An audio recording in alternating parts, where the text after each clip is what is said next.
자신 여러분들에게 하나님의 은혜와 평강이 늘 넘치게 되시기를 예수님의 이름으로 축복합니다.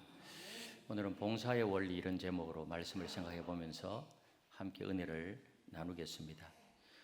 기독교 역사상 브라더 로렌스 그 수도사의 이야기는 아주 유명합니다. 그는 카르멜 수도원에 들어가서 이 브라더 로렌스는 평신도 수도사였는데 항상 후미진 그런 자리를 좋아했습니다. 그는 이 평신도 수도사로 있으면서 수도원 부엌에서 항상 음식을 만들고 그리고 설거지하는 일만 했어요. 식당 봉사만 했습니다. 음식 만들고 설거지하고. 그런데 이 로렌스는 식당 봉사를 아주 즐겁게 했습니다. 너무너무 즐겁게 했어요. 그래서 너무너무 즐겁게 하면서 이분이 기도했습니다. 하나님, 이 부엌이 천국이 될 수 있도록 하나님 도와주시옵소서. 아멘. 그렇게 날마다 기도했어요. 계속해서 마음의 기쁨이 너무나도 넘치는 것입니다. 식당 봉사가 그렇게 마음에 좋아요. 그런데 신기한 일이 일어났어요. 하나님이 늘 함께 하시는 것을 경험한 것입니다. 하나님이 함께 하셔서 늘 그 마음속에 은혜를 주는데요. 그 은혜가 너무너무 놀라운 거예요. 평안이 넘치는 거예요. 그래서 이렇게 하고 나니까 하나님이 역사하시니까요. 자신과의 싸움으로 지친 수도사들이, 정식 수도사들이 이 수도원에서 수도하는 것이 만만치 않거든요. 그런데 이 식당에 들어가기만 하면 마음의 평화가 넘치는 거예요. 정식 수도사들이. 때문에 이 수도원의 후미진 식당은 그 수도원에서 가장 영광스러운 자리가 되었습니다. 그곳에 위치가 특별히 좋아서 그런 신기한 영적인 기운이 흐른 것일까요? 아니에요. 하나님을 지극히 사랑했던 한 영혼이 그곳에서 겸손하게 봉사하고 헌신하시는 그 모습을 보고 하나님이 함께 하셨기 때문입니다. 아멘이십니까? 저도 이 로렌스의 이야기를 보면서 말씀을 준비하면서 기도했습니다. 하나님, 우리 교회도 사람들이 우리 교회 안에 들어오기만 하면 은혜가 넘치게 하여 주옵소서. 기쁘게 봉사하는 현장에 하나님의 평화가 넘치게 하여 주옵소서. 그것이 찬양대든 식당이든 차량 봉사든 또 교사든 그 기쁘게 봉사하는 그 현장에 하나님의 은혜와 하나님의 평화가 넘치게 하여 주시옵소서. 지금까지도 그래요. 앞으로도 계속해서 그런 역사가 일어나게 될 줄로 믿습니다. 2024년 한 해 동안 각자 봉사의 자리에서 올 한 해 동안 기쁨으로 섬겨왔기에 코로나 이후에 우리 교회가 우리의 신앙이 이만큼 회복된 줄로 믿습니다. 한국교회 전체가, 세계교회가 코로나 이후에 많이 침체되었어요. 70% 회복된 교회들은 그래도 잘 되었다고 이야기한대요. 여러분, 우리가 다 힘을 합쳐서 그렇게 교회를 섬겨왔기에 오늘 이만큼 이렇게 회복된 역사를 우리가 경험하고 있는 줄로 믿습니다. 교회는 예수 그리스도의 몸이고 하나님이 거하시는 거룩한 성전이기 때문에 하나님은 교회를 통해서 하나님 나라를 확장해 가시고 하나님은 교회를 통해서 만물을 충만케 하신다는 사실을 믿으시기를 바랍니다. 성경에 그렇게 기록이 되어 있어요. 그러므로 이 세상에 교회보다 더 영광스러운 곳은 없습니다. 이 땅에서 가장 신령하고 가장 거룩하고 가장 영광스러운 곳이 교회라는 사실이에요. 믿습니까? 국회와 대통령실보다도 백악관보다도 더 영광스러운 곳이 주님의 몸된 교회라는 사실을 여러분 믿으십니까? 그러므로 교회를 섬기고 봉사하는 것은 영광스러운 일이에요. 그래서 다윗이 그것을 알았고 시편 저자들이 그것을 알았기 때문에 시편 84장 10절에 보니까 주의 궁정에서의 한 날이 다른 곳에서의 첫날보다 나은즉 악인의 장막에 사는 것보다 내 하나님의 성전 문지기로 있는 것이 좋사오니. 아멘. 주의 몸된 교회에서 한 날이 다른 곳에서 첫날보다 낫다는 거예요.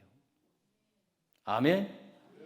내가 하나님의 성전 문지기라도 좋으니, 성전 문지기는 뭐 그렇게 중요한 자리가 아니잖아요.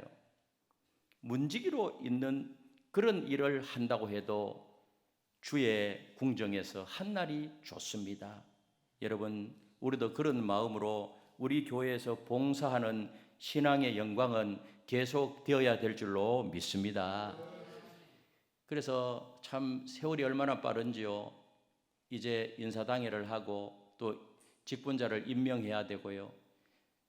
얼마 안 있으면 이제 2023년도도 이제 다 지나갑니다. 우리 교회 2024년도 내년도에도 많은 일꾼이 필요해요. 다 부족해요. 여러 장소에 다 부족해요. 그래서 사역 지원서 오늘 체크해서 제출해 주세요. 이렇게 광고했는데 꼭 그렇게 해 주셔야 됩니다. 에베소 4장 12절에 보니 이는 성도를 온전하게 하며 봉사의 일을 하게 하며 그리스도의 몸을 세우려 하심이라. 성도들의 봉사를 통해서 그리스도의 몸이 뭐죠? 그리스도의 몸? 교회란 말이에요. 그리스도의 몸. 그리스도의 몸이 뭐를 통해서 세워진다고요? 우리의 봉사를 통해서 그리스도의 몸이 세워진다는 것입니다. 교회가 든든하게 세워지는 것은 우리의 봉사를 통하여서 교회가 든든히 세워지고 하나님은 이 교회를 통해서 하나님 나라를 확장해 가시는 것입니다. 주님의 몸된 교회를 섬기는 일은 이 땅의 축복과 천국의 상급을 받는 것이요 우리의 신앙 성장의 지름길입니다. 무엇보다도 주의 몸된 교회를 섬기는 일은 하나님께서 기뻐하시는 일입니다.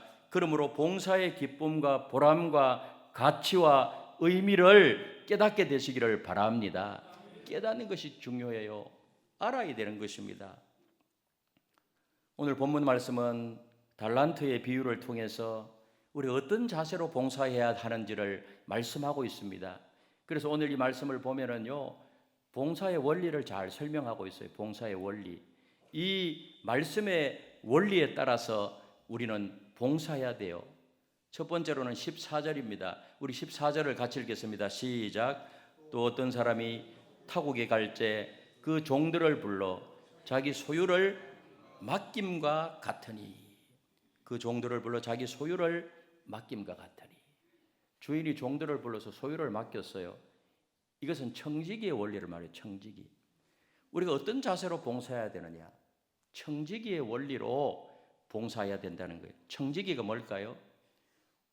오이코노미아 이 말인데, 오이코노미아. 이 청지기는 가정을 관리하는 사람. 가정을 관리하는 사람. 소유주가 아니라 관리인이에요.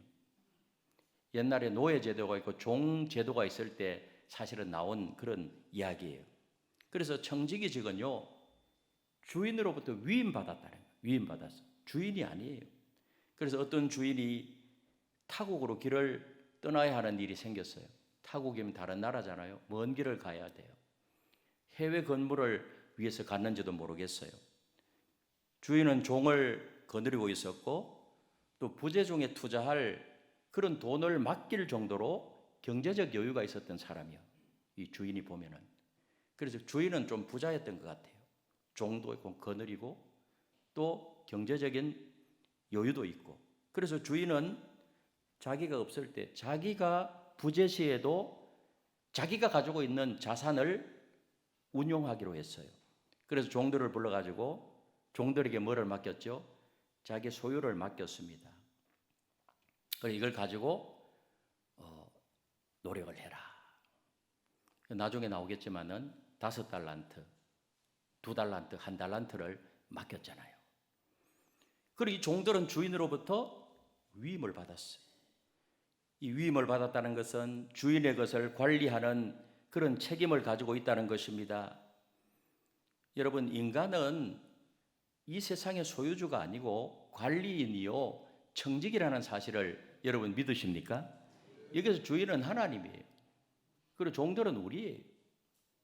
우리는 요람에서 무덤까지 그 인생이라는 시간은 하나님께서 우리 주님께서 우리에게 맡겨주신 것입니다. 그러므로 물질과 시간과 내 몸과 심지어는 내 자녀까지 내 마음대로 사용해서는 안 된다는 거예요. 시간도 하나님이 우리에게 맡겨주신 거예요. 근데 이 시간을 보면은 느린 것 같은데 굉장히 빨라요. 그래서 시편 90편 10절에 보니까 우리의 연수가 70이요 강건하면 80이라도 그 연수의 자랑은 수고와 슬픔뿐이요 신속기가 니 우리가 어떻게 간다고요? 날아가나이다. 화살처럼 날아가는 거예요. 그래서 저보다는 뭐 연세가 많으신 분들이 대부분인데 인생을 돌아보니까 너무 시간이 빨리 지나가요. 그래서 인생이요 70인데 강건하면 80이라 뭐 90세 100세 산다고 해도 인생이 진짜 너무 짧은 것 같아. 한 500년 정도는 살아야 좀 살 것이 있는데 무두셀라는 900 몇 년 살았잖아요. 그 정도 살아야 뭐 살 게 있는데 그래도 뭐 이렇게 좀 실패해도 다시 하고 하는데 70, 80, 90은 너무 짧은 것 같아. 금방 지나가 금방. 시간은 잠시도 머물리잖아요. 시간은 쉬지 않고. 그런데 이 시간의 특징은 뭐예요? 공평해요. 24시간 1440분 똑같이 주어져 있어요. 그래서 이것을 똑같이 공평하게 주어진 시간을 우리가 어떻게 사용하느냐? 그 누구한테 달려 있는가 하면 자기 자신에게 달려 있어요. 시간은 예측할 수가 없어요. 예측할 수가. 그래서 소중해요. 여러분 자신에게 남아있는 시간이 얼마인지 알 수 있어요? 없어요. 예측할 수가 없어요. 그러므로 우리가 기억해야 할 것은 하나님이 내게 맡겨주신 시간을 어떻게 사용했는가에 대해서 결산의 날이 온다는 사실. 오늘 이 말씀에서 결산의 날이 있다. 19절에 보니까 뭐라고 말해요? 19절. 우리 19절을 다 같이 읽겠습니다. 시작. 오랜 후에 그 종들의 주인이 돌아와 그들과 뭐 할세? 결산할세. 결산. 주인이 돌아와서 그 종들 다 오라 그래 결산하는데요. 두 가지 반응이 나타나잖아요. 잘하였도다. 착하고 충성된 종아. 더 많은 것을 맡기고. 그 다음 또 하나는 뭐예요? 악하고 게으른 종아. 있는 것까지도 빼앗아 버려요. 여러분 각자는 자기가 청지기직을 어떻게 수행했느냐에 의해서 하나님 앞에서 판단을 받게 된다는 거예요. 우리 모두가 하나님 앞에 설 날이 온다는 것입니다. 시간에 충실했던 자들에게는 그 날이 기쁨과 상급의 날이 되겠지만은 충실하지 못한 자들에게는 슬픔과 형벌의 날이 될 것이라고 분명히 우리에게 말씀하고 있습니다. 그러므로 우리는 시간의 청지기로서 우리에게 주어진 시간의 헌신이 필요하다는 것입니다. 여러분 하나님께서는 우리가 얼마나 바쁘게 살았느냐 그것을 보는 것이 아니라 바쁘게 살면서 어떤 일을 하며 살았느냐 무엇을 했느냐 하나님은 그것을 보신다는 거예요. 그래서 소중한 일을 먼저 해야 돼요. 어떤 사람들은 굉장히 바빠요. 늘 바빠요. 정신없어요. 공사가 다망해요. 너무 바빠서 기도할 시간도 없고 너무 바빠서 예배 드릴 시간도 없다는 거예요. 너무 바빠서 주의 몸된 교회 안에서 봉사할 시간도 없다는 거예요. 하나님 앞에 설 때 바람처럼 겨처럼 다 날아가는 시간들이. 그래서 우선순위가 중요하다는 거예요. 우선순위. 내가 가진 재물도, 내가 가진 건강도, 내가 가진 생명도, 내가 가진 내 몸도, 자녀도 하나님께서 우리 주님이 우리에게 맡겨주신 거예요. 이걸 꼭 기억해야 된다. 그러므로 이 모든 것을 맡겨주신 주님의 뜻대로 사용해야 한다는 것입니다. 왜? 우리에게도 반드시 결산의 날이 올 것이기 때문에. 여러분 마지막 주님 앞에 여러분들은 어떤 모습으로 서시기를 원하십니까? 다 지하고 나니까 아무것도 남는 게 없어요. 불 가운데 구원받는 것처럼 부끄러운 구원을 받을 수 있다는 것입니다. 그래서 이런 사실을 깨닫는 자는요, 알아차리는 자는, 깨닫는 자는 그 깨달음이 그래서 중요한 것입니다. 깨달음이. 그 다음 두 번째로 15절이에요. 15절 같이 읽겠습니다. 시작. 각각 그 재능대로 한 사람에게는 금 5달란트를, 한 사람에게는 2달란트를, 한 사람에게는 1달란트를 주고 떠났더니, 거기서 중요한 단어는요, 각각 그 재능대로 하는 말이에요. 각각 그 재능대로. 우리 청지기직을 감당할 때 각각 그 재능대로, 재능의 원리예요. 재능의 원리. 주인은 종들에게 각자 재능에 따라서 돈을 분배해 주었어요. 세 사람의 종은요, 각기 재능에 따라서 액수가 다른 돈을 받았잖아요. 5달란트, 2달란트, 1달란트. 그래서 자기 자신이 다룰 수 있는 정도의 액수 이상도 아니고 이하도 아닌 그런 액수를 받았어요. 주인은 종들의 능력을 잘 알고 있었어. 그 능력대로, 재능대로 맡겼습니다. 정확하게 파악하고 있었어요.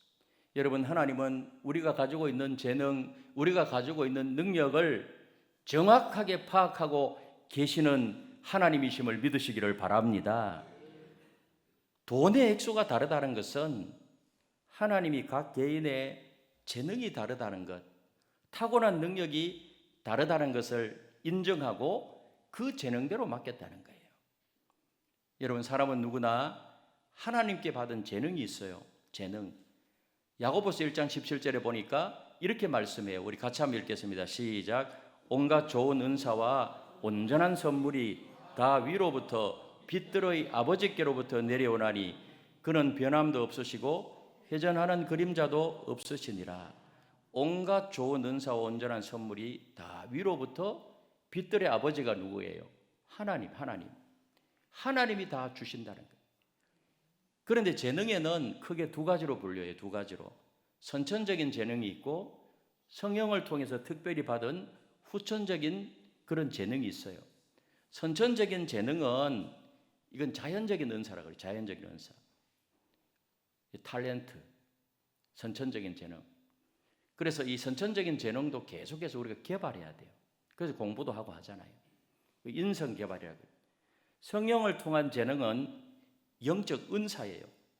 그 은사가 예수님을 영접하면 누구든지 다 한 가지 이상의 은사는 다 있어요. 하나님이 주셨어요. 그래서 그 은사도 뭐예요? 사용하고 개발해야 돼요. 그 은사 개발을 영성 개발이라고 해요. 그 자연적인 재능, 이 자연적인 은사를 가지고 다 있잖아요. 어떤 사람은 그 음악에 재능이 있는 사람들은 노래를 잘하고 또 악기도 잘 다루어요. 또 어떤 사람은 운동신경이 타고나면서 발달되어 있는 그런 사람이 있어요. 그럼 운동을 잘해요. 어떤 사람은 굉장히 눈썰미가 있어가지고요, 그림을 어떻게 그리 잘 그리는지 몰라요. 예? 똑같이 막 그려내요. 그 은사예요, 은사. 선천적인 은사예요. 재능이란 말이에요. 또 어떤 사람은 똑같이 외국어를 배우는데도요, 제가 보니까 남자보다 여자들이 외국어를 더 빨리 배우더라고요. 근데 어떤 사람은 10시간 공부해도 잘 안 되는데 어떤 사람은 한두 시간 하면은 금방 해버려요. 그 언어에 대한 그런 탤런트, 이 재능이 있는 사람들이 있어요. 사람이 어떤 재능을 가졌든 간에 그것은 다 하나님께서 주신 자연적인 은사라는 사실을 믿으시기를 바랍니다. 그래서 이 자연적인 은사, 재능도요, 사실은 하나님이 주신 거예요. 하나님이. 그러므로 우리는 직업을 선택할 때도 자연적인 은사인 재능에 따라서 선택하는 것이 좋아요. 그저 인기 직종을 따라서 직업을 선택하는 것은 바람직하지 않아요. 그게 재능도 없는데 그것이 좋은 그런 직업이고 월급 많이 주니까 난 그것을 해야 되겠다.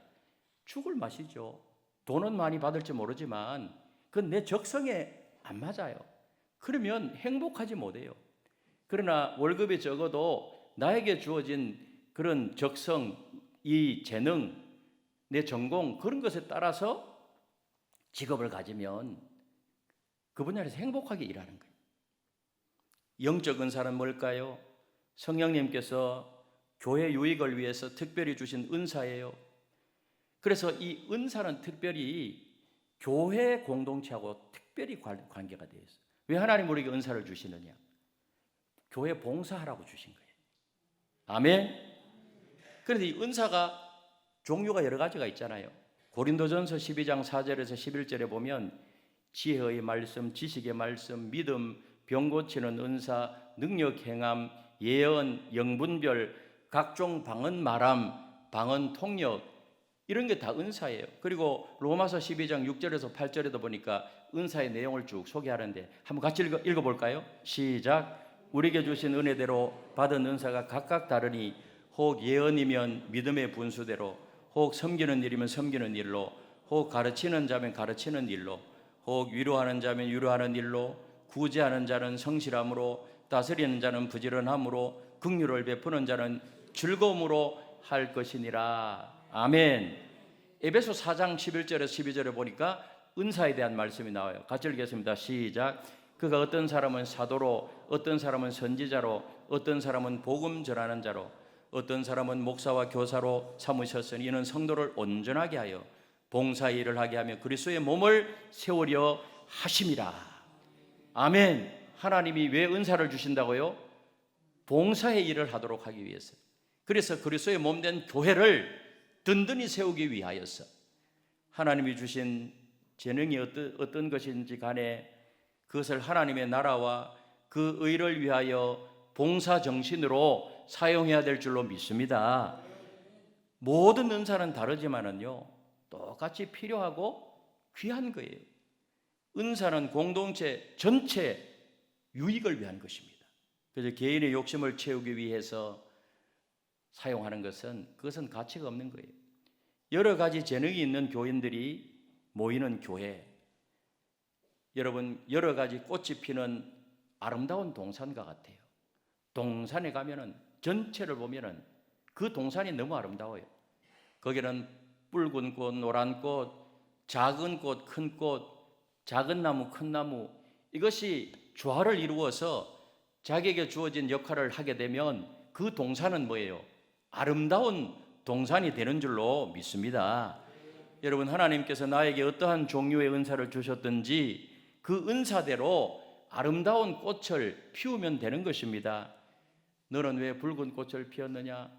너는 왜 나처럼 노란 꽃을 못 피웠느냐? 너는 왜 나처럼 크지 못하고 작느냐? 이렇게 시비할 것도 없어요. 내가 작은 꽃이면 작은 꽃 노릇만 자라면 되고 어떠한 은사를 받았든지 감사함으로 봉사하면 될 줄로 믿습니다.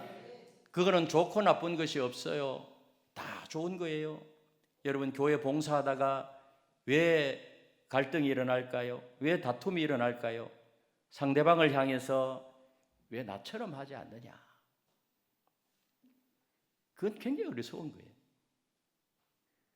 그 부부가 살다가 이혼하는 사유를 보면은요, 제일 많은 게 성격이 맞지 않대요. 부부는 성격이 안 맞는 게 정상이에요. 남자와 여자잖아. 그게 어떻게 성격이 맞아? 그 바보예요, 바보. 안 맞으니까 보완해서 살라고 붙여준 거란 말이야. 근데 성격 안 맞다고. 안 맞는 게 정상이에요, 안 맞는 게. 예? 다르단 말이에요, 달라. 다른 것을 귀하게 여겨야 될 줄로 믿습니다. 은사도 마찬가지예요. 상대방을 향해서 왜 너는 내처럼 하지 않느냐? 아이, 재능도 다르고 은사도 다른데 다른 거예요. 그래서 서로 의견이 대립되면은요, 왜 나만 이 일을 감당해야 되느냐?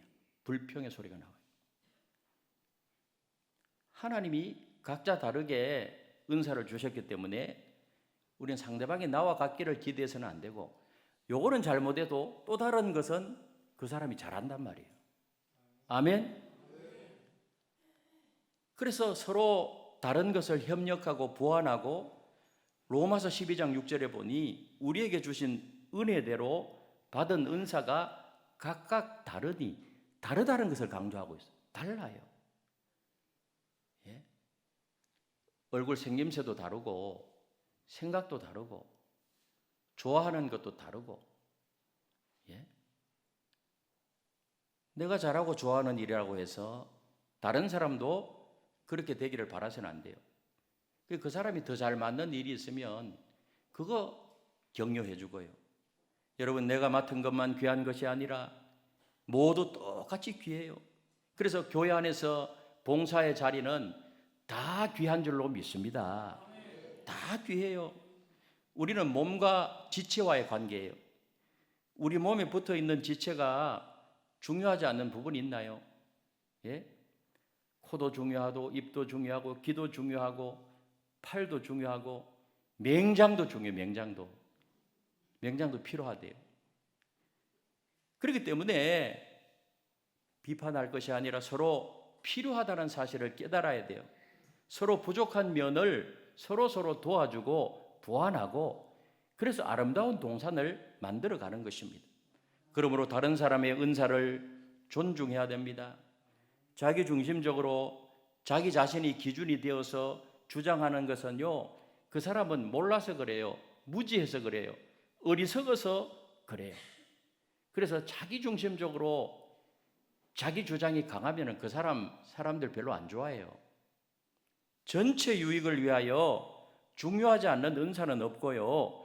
하나님의 관점에서 볼 때 모든 은사는 다 그 필요에 의하여 주신 것이기 때문에 소중한 것이 없는 것은 하나도 없다. 그러므로 서로를 위하고 격려하고 기도해주고, 어떤 분이 그 분야에서 잘하게 되면 어때요? 참 이렇게 잘한다고 같이 기뻐해주고, 다른 사람들이 잘하는 것을 보고 비하할 것이 아니고요, 시기 질투할 것이 아니고 오히려 함께 기뻐할 수 있는 신앙의 성숙이 필요한 줄로 믿습니다. 아멘. 교회는 나와 다른 은사를 받은 사람을 돕고 존경하고 격려하는 가운데 통일성을 찾을 수가 있어요. 그래서 다양성 속에서 통일성을 유지해 갈 때 그 교회는 건강한 교회가 되는 거예요. 다양한 사람들이, 다양한 동산에 여러 다른 꽃들이, 여러 다른 그런 나무들이 자기 역할을 다할 때 멋진 동산이 되듯이, 여러분, 교회도 아름다운 그런 동산이 되는 것입니다.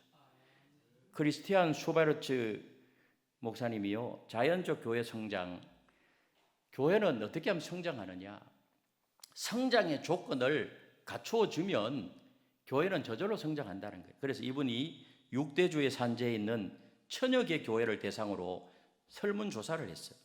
큰 교회, 작은 교회, 비은사주의 교회, 잘 알려진 교회, 잘 알려지지 않는 교회, 1000교회를 설문조사했는데, 건강한 교회에 꼭 필요한 그 질적 특성이 있는데요, 그 질적 특성 중에 하나가 뭔가 하면 은사중심적 사역, 은사중심적 사역.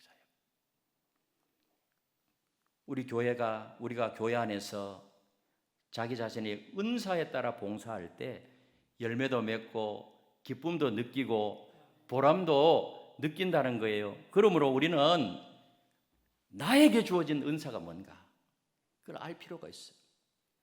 나에게 주어진 선천적인 은사, 또 성령의 은사, 이런 것이 뭔가, 내게 주어진 은사를 우리가 어떻게 알 수 있을까요? 어떻게? 은사 확인 질문서를 통해서 확인해 볼 수가 있어요. 그래서 체크해 가지고 이렇게 내 은사가 바로 이런 거구나, 꼭 한번 해볼 필요가 있어요. 그리고 그거 안 하면 또 이런 방법으로 내 은사를 발견할 수 있어요. 우리가 교회 안에서 어떤 분야에서 섬기고 내가 봉사해 봤을 때 굉장히 보람을 느끼고 기쁘고 그 일을 하게 되면, 그러면 은사일 가능성이 굉장히 높아요. 여러분, 은사에 따라 섬기게 되면 열매도 맺히게 되고 내가 즐거워요. 근데 열심히 봉사하는데도 뭐예요? 즐겁지도 않고, 그렇다고 열매도 별로 보이지 않고, 책임감, 의무감으로 해요. 만약에 그렇다면 내가 그 분야에 은사가 아닐 가능성이 있어요. 나에게 주어지지 않는 은사가 무엇인가? 주어지지 않는 은사도 알 필요가 있어요. 내가 찬양대를 굉장히 하고 싶어. 근데 음정을 맞추지를 못해요. 음정을. 아무리 해도 나는 열심히 부르는데 듣는 사람은 괴로워해요. 그걸 뭐라 그러죠? 음치라고요. 근데 음치가요, 찬양대를 하고 싶다. 근데 음치들의 특징은 또 크게 부르려고 그래요. 그러면 그분은 다른 거 잘하는 거 있어요. 자기 은사를 발견해서 내 가르치는 데는 굉장히 즐겁고 내가 가르치면은 학생들이 그 내가 가르치는 것을 기쁘게 듣고 귀에 쏙쏙 들어온다는 거예요. 그럼 그분은 교사를 해야지 찬양대를 해서는 안 되는 거예요. 뭐 억지로라도 할 수가 있겠죠. 여러분 은사대로 봉사하면 반드시 보람을 느끼고 힘도 덜 들고 열매를 맺게 될 줄로 믿습니다. 근데 자기 은사가 아닌 그런 곳에 봉사하게 되면 재미도 없고 힘들고 또 열매도 없고 또 열심히 있다고 해도 별로 효과도 없고 쉽게 지치고 그리고 시험에 잘 들어요. 시험에 은사에 맞지 않는 사역을 하고 있으므로 힘이 없기 때문입니다. 여러분 우리가 교회 안에서 봉사하기 위해서는 무엇보다도 힘이 필요해요. 힘. 교회의 일은 혈과 육의 싸움이 아니라 영적인 싸움이기 때문에 영적으로 무장해야 됩니다. 영적인 무장은 하나님으로부터 위로부터 주어진다는 사실을 믿으시기를 바랍니다. 그래서 베드로전서 4장 11절에 보니 이렇게 말씀해요. 같이 읽겠습니다. 시작. 만일 누가 말하려면 하나님의 말씀을 하는 것이 하고 누가 봉사하려면 하나님이 공급하시는 힘으로 하는 것 같이 하라. 그래서 하나님이 공급하시는 힘에 봉사의 능력이 숨겨져 있어요. 봉사의 능력. 그래서 우리가 교회 안에서 헌신하고 봉사하기 위해서는 하나님께서 부어주시는 힘, 성령의 은사를 구해야 될 줄로 믿습니다. 그래서 성령의 은사를 구하고 그리고 나에게 주어진 은사를 활용하면 그 은사는 점점 더 강력하게 나타나요. 그리고 기름 부음 달라고. 기름 부어 주옵소서. 한량없는 성령의 은사를 구할 때 하나님께서는 부어주시는 역사가 일어나게 될 줄로 믿습니다. 그 은사, 그 능력으로 하나님이 주시는 능력으로 우리가 주어진 사명을 감당하는 거예요. 여러분 한 해가 빠르게 지나가는 것처럼 인생이 그렇게 빠르게 지나갈 것입니다. 우리가 심판주 하나님 앞에 서서 인생을 결산할 때 주께서 우리를 향해서 이렇게 말할 수 있을까요? 착하고 충성된 나의 종들이여 너희는 적은 일에 충성하였구나. 성실하게 충성하는 것을 하나님이 원하신다는 사실. 사랑하는 성도 여러분, 우리 모두 하나님의 부르심을 받은 사람들이에요. 하나님께서 우리를 부르신 목적은 봉사의 일을 하게 하며 그리스도의 몸을 세우게 하도록 교회를 든든하게 세워서 이 땅에 하나님 나라를 이루게 하기 위해서. 우리가 봉사하지 않고는 신앙이 성숙하지 못합니다. 우리가 앞에서 앉아가지고 예배 드리는 것 이것도 참 귀하지만은 이제는 일어서서 활동하고 봉사하는 그런 성도가 되어야 돼요. 그건 어떤 일이든 상관없어요. 여러분 사람을 전도해서 한 명이라도 데려다가 앉히는 것도 큰 봉사예요. 우리가 그러기 위해서 전도 대상자를 작정하라 그랬잖아요. 행복한 만남. 이것도 봉사예요. 단 한 사람이라도 전도해서 교회를 채우자. 아멘. 여러분 우리가 중보기도 하는 것 이것도 봉사예요. 음악의 은사에 있는 분들은 찬양대 하는 것도 봉사예요. 또 가르침의 은사가 있는 사람들은 봉사하고 섬김의 은사가 있는 분들은 식당 봉사, 남보다 일찍 오셔서 주차장 봉사, 차량 봉사, 이런 봉사 정말 영광스러운 봉사입니다. 그것이 어떠한 것도 괜찮아요. 내가 교회 청소를 하는 것도 큰 봉사예요. 봉사의 영광을 회복하게 되시기를 주님의 이름으로 축복합니다. 이런 봉사. 그래서 믿음의 단계에서 계속해서 우리가 사역의 단계로 넘어가야 돼요. 그래서 우리가 제자 훈련도 확신반이 있잖아요. 처음에 등록하면 구원의 확신이 있어요. 그 다음에 뭐예요? 성장반. 성장하면 마지막에 뭐예요? 사역반. 사역은 뭐예요? 봉사하도록 하기 위해서. 여러분, 카르멜 수도원의 브라더 로렌스가 어떻게 된지 압니까? 그렇게 식당에서 기쁨으로 하나님, 이 식당이 천국이 되게 해주십시오 이렇게 기도하면서 그렇게 섬기니까요, 모든 수도사들이 그 식당에 들어오면 스트레스가 해소되고 그런 마음으로 밥을 하니까요, 얼마나 더 밥맛이 좋은지. 우리 교회 식당의 밥맛도 좋죠. 그 전에 어떤 새 가족은 우리 교회 왜 등록했느냐 하니까 밥맛이 좋아서 등록했다 이러더라고요. 근데 놀라운 기적이 일어났는데요, 이 수도원에 수도 원장을 뽑는 투표가 있었어. 평신도 수도사는 사실은 자격도 미달이야. 그런데 투표 결과가 어떻게 됐을까요? 카르멜 수도원에 누가 표를 제일 많이 받았을까요? 로렌스지. 그래서 이 카르멜 수도원 여기에 원장이 돼서, 원장이 평신도 수도사가. 있을 수 없는 일이거든. 기적이 일어났어. 그 하나님이 후미진 곳에서 참 성실하게 하니까 하나님이 너 적은 일에 충성이 큰 건 맡기리라, 그대로 된 거예요. 여러분, 봉사는요 하나님 나라에서 축복받는 비결이에요. 여러분, 축복의 주인공, 은혜의 주인공, 신앙 성장의 주인공들이 다 되시기를 예수님의 이름으로 축원합니다. 하나님 은혜와 사랑을 감사합니다.